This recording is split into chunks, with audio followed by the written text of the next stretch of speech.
What is going on, guys? Welcome back. Commentary for you. If you watched the Madden Challenge this weekend, clearly you know two things. Number one, the game was won on an auto strafe issue. And number two, one of the semifinals, I believe here, actually froze twice. Let me make sure you understand that. In a game that was leading up all weekend to its championship in esports, the same two players experienced a freeze twice. An admin actually had to come in and kind of manipulate the game to get it back to where it was in scenario-based football so that they could continue to play.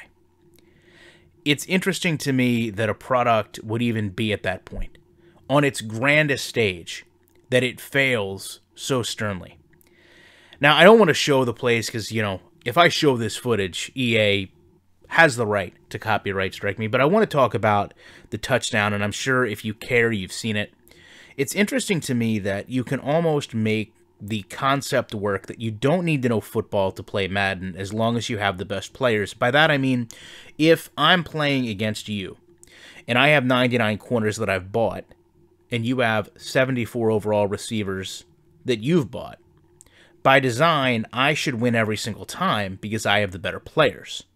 I don't have to really know football. I just have the better player in that scenario. And a lot of times what I see in Ultimate Team or when I see these competitions, that's exactly what happens. So you have a situation where a defender in overtime is set to auto strafe.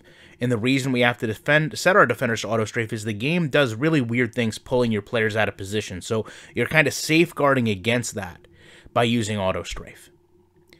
The auto strafe player was in position to make a tackle but didn't, because he was strafing. And the fastest player, which also had the ball, ran away from two defenders to score a touchdown. There's no football really playing out. There's no positional football. There's no X's and O's. It's simply who was the fastest, and is one player going to strafe instead of make a tackle? There was no tackle animation to play. The game continued to strafe. The player ran up the field.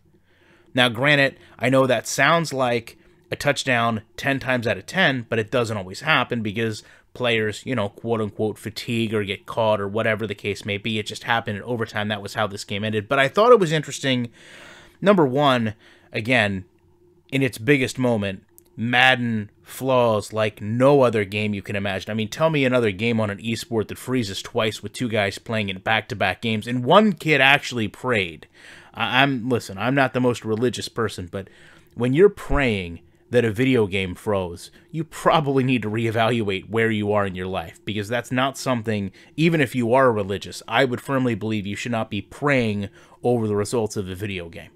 But with that said, that is what happened. I'd love to know your guys' thoughts on this, your impressions if you watched it. I will be back in the week with more commentary.